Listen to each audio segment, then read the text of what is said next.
Fala pessoal, beleza? Boas Araújo aqui. Eu vou continuar o vídeo, que eu fui editar o vídeo e eu percebi que eu acabei apagando. E editar não, né? Eu fui subir o vídeo e eu descobri que eu apaguei o vídeo que eu tinha falado aqui sobre a cidade de Piraí do Sul. E eu vou dar continuidade aqui mesmo no escritório, tá uma bagunça ali atrás. Vocês podem ver que tá cheio de coisa ali, tem película, tem ferramenta, tem material. Que eu estou fazendo umas mudanças na oficina e o escritório acabou virando um depósito, por enquanto. Para a galera que já vai perguntar, é um baixo tonante que está ali no suporte, com a minha correia. A única coisa que sobrou da época que eu tocava foi a minha correia. É um baixo tonante que serve, como todo instrumento tonante, ele serve de enfeite, que no Natal eu coloco na fachada nossa que está com o neon instalado, e também uma Janine Apollo. É Apollo? Nem lembro. É um Apollo também, que cumpre a mesma função aqui de enfeite de Natal. Tá com neon em volta e fica aqui guardado durante o ano no escritório. Vamos lá. Eu falei para vocês um pouco de como foi a transição, né? Que eu, desde criança, que eu saí da cidade daqui de Jacareí pequeno, e a gente se mudou para Jacarezinho. De Jacarezinho a gente foi para Taquarituba. Taquarituba é uma cidade que eu não, nem Jacarezinho eu tenho muita lembrança. São poucas lembranças de lá por causa da idade. A única coisa que eu lembro mesmo assim, de Taquarituba é mais assim, de lembranças boas que eu sei que são verdadeiras, né? Não são coisas da cabeça. Foi a época que a gente ia para a represa de Avaré, que eu lembro que eu e a minha irmã mais nova, a Elaine, eu acredito que eu esteja certo, a gente ia pescar muito lá. Então eu lembro que a gente comia muito peixe nessa época, comia piranha, comia lambari. Então eu lembro do meu pai, a gente pescando lambarizinho, cortando a cabeça dele, colocando no anzol e usando como isca para pescar a piranha, que tinha lá bastante. E aí a gente pediu pro meu pai tirar porque o bicho é nervoso, né, bravo. Então tem algumas lembranças, se musical não. Eu recordo que tinha grupo de jovens, tinha um movimento, mas na minha cabeça não ficou nada gravado. Então, nessa época, a gente parte para a cidade de Piraí do Sul. Aí é a cidade que eu já começo a lembrar. Então, Piraí do Sul foi onde eu fiz a minha primeira aula de violão, que eu aprendi algumas coisas. Eu acredito que eu fiz uma aula só. Mesmo eu sendo criado dentro da igreja, sendo dentro da religião em si, mesmo em algumas épocas tendo uma condição, né, uma estabilidade até financeira razoável, eu nunca tive, não é que nunca tive apoio, mas assim, eu sempre aprendi que eu teria que aprender as coisas. Então, quer tocar? Pode tocar, mas se vira, vai fazer aula, pesquisa, dá seus pulos. E isso eu fui aprendendo com o tempo. Então, Piraí do Sul foi a cidade que eu tive os primeiros contatos. Era uma cidade bem musical, cara. Tinha até uma banda chamada, era Celebrar ainda. Até o batera dessa banda é casado com a minha irmã hoje em dia. Então essa banda chegou a gravar a fita VHS, então eu tive alguns contatos não com o estúdio em si, mas com os eventos. Eu lembro que foi feito lá quando era churrasco, a galera matava um boi, tipo, é um absurdo, a galera matava um boi, fazia churrascada, tinha festa, quando era a festa do frango, era um frango inteiro no espeto, não era, entre aspas, essa miséria de churrasquinho de grelha que a gente faz hoje. Era um frango inteiro no espeto, uma valeta no chão e taca-lhe pau. Então eu tenho essa lembrança desse lançamento, que foi eu não sei se foi teatro, mas eu acho que era um clube da cidade. Era um teatro antes, eu não sei, eu sei que era um lugar gigante. Eu lembro das cadeiras vermelhas, aquelas cadeiras antigas de cinema, sabe, vermelha, de cor vinho. E lembro que eu acho que foi vendido, não sei se foi vendido churrasco para ajudar a pagar, ou foi vendido. Porque lá eu lembro que tinha, não era tipo, vou fazer uma cantina, que era como na igreja, a cantina, num evento era coxinha, não. Era refeição, era churrasco, eu lembro mais ou menos assim. Se tiver uma galera dessa época aí que lembra melhor do que eu, comenta aí também. Se tiver alguma história, fala aí que a gente vai comentar sobre isso. Então essa banda teve uma boa repercussão. Teve essa gravação, teve toda essa dinâmica, foi feito esse lançamento. Então aí eu comecei a ter esse contato com a música mesmo, comecei a gostar disso. Então eram os equipamentos da igreja que eu estragava, que eu fuçava, que eu mexia em cabo, que eu mexia nisso, que eu mexia naquilo, foram os primeiros contatos. Na vida normal, na vida pessoal era normal. Então era moleque, criança, estava começando a desenvolver, aprendendo as primeiras lições mesmo. Aprendendo que não seria fácil, que teria dificuldades, enfim, o que toda criança, eu acredito, normal deve passar. Foi a primeira vez, eu ia bem da primeira à quarta série, acredito, aí eu reprovei, da primeira vez que eu fiz a quinta série eu reprovei, aí eu entendi que eu precisava de algum esforço para passar de ano, porque até a quarta série para mim era muito fácil, né? Então, era diferente, tá, gente? Antigamente você reprovava. Hoje a escola, você não reprova, você é progressão continuada nessa merda que criaram. Então você estuda, não aprende nada, passa de ano normal, não tem essa obrigação. Hoje até disputa, né? Hoje em dia você faz uma corrida, por exemplo, e você tem medalha de participação, né? Uma coisa ridícula, né? Que incentiva a gente sempre a acostumar a ser medíocre, né? Sempre estar na média. Então você não tem ânimo, você já cresce sem ter interesse em ser bom em alguma coisa, porque o medíocre já é reconhecido. E na época não, então na época eu percebi que algumas coisas eu teria que fazer mesmo, que não dava para ir levando. Gente, eu acredito que é isso, tem muita história. Eu lembro do sítio, eu lembro das granjas, então eu lembro era, o nome do cara era Valentim, se eu não me engano, e eu ainda lembro que ele tinha um Fiestinha ainda na época. Eu acho que essa época a Gisele tinha nascido ou não, então era a época de 95, entre 96, eu tinha entre 8, 7, 8 e 9 anos. Então eu lembro de ir no sítio desse Valentim, ele tinha uma fábrica, eu acho que era Valentim, não sei direito. Ele tinha uma fábrica de chinelo lá nesse sítio.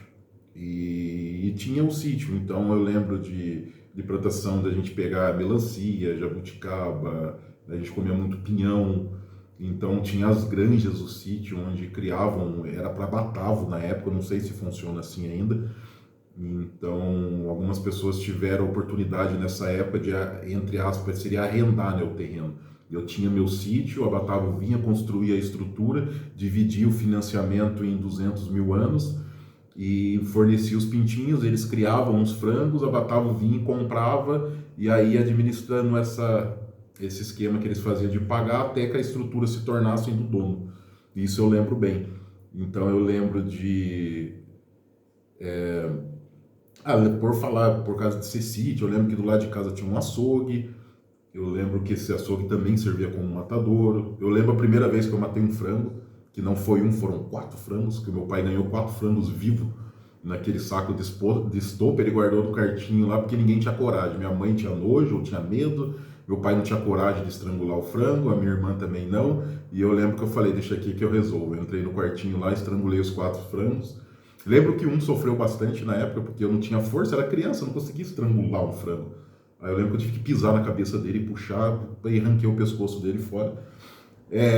Hoje em dia isso seria totalmente incorreto, errado, ou se na época era incorreto, errado. A única coisa que eu sei é que a gente comeu 4 deliciosos frangos, tá? E a gente ganhava muito, a gente ganhava frango. Aí depois começamos a ganhar frango já morto, tá? Porque não tinha ninguém para fazer o serviço. Então a gente ganhava muita coisa de mandioca, fruta, era bastante coisa, era bem farto a mesa nessa época. A gente ficou lá acho que cerca de 5 anos, e nesses 5 anos, depois a gente mudou para a cidade de Itapetininga, que aí no próximo vídeo eu vou falar um pouquinho melhor sobre Itapetininga. Bom, esse vídeo é curto, é rápido. Eu estou fazendo esse teste, galera, contando um pouquinho das trajetórias, algumas coisas que eu lembro, algumas memórias minhas, mas a galera que viveu a época, a galera que conhece, se quiser não, me manda mensagem, aí você consegue ter acesso ao meu Instagram, você consegue ter acesso ao WhatsApp da oficina, me chama aí e conta alguma história que a gente viveu junto, que aconteceu, que seria interessante contar. E a gente bate um papo aí contando um pouquinho desse geral, assim. Então a ideia é só contar um pouco para a galera que está me conhecendo agora, para a galera que me conhece hoje, ou para a galera que conhece só a minha versão anterior. Então eu brinco que eu devo ter tido mais de 300 versões na vida e acredito que eu terei mais umas 300 pela frente, porque a gente não para. Então aprendi muita coisa, vivi em muitos lugares, aconteceu muitas coisas e tem muita história para contar. Mas eu quero dividir isso em alguns vídeos. Então essa ideia agora é só contar um pouquinho da minha história, das cidades que eu cresci, das cidades que eu conheci, o em redor dessas cidades, que foi o que construiu quem eu sou hoje, eu acredito que o ser humano, eu posso estar errado, gente, eu não sou psicólogo, eu não sou psicanalista, eu não sou nada disso, não tenho interesse de ser, tá? Eu estou contando algo que eu acho que é assim, que é uma forma que eu acredito. Posso estar errado? Posso, mas também não é um momento que eu estou a fim de aprender para não estar errado nesses assuntos. O que eu digo é que eu acredito, Boaz, a gente nasce resetado. Eu acho que o ser humano, por essência, ele já nasce errado, tipo, ele já nasce mal, do meu ponto de vista. Mas o caráter, a formação, você é aquilo que as pessoas quiseram que você fosse hoje. Então a gente é uma esponja, a gente vai absolvendo. Então tudo que aconteceu que não depende da gente, que não está no controle das nossas mãos.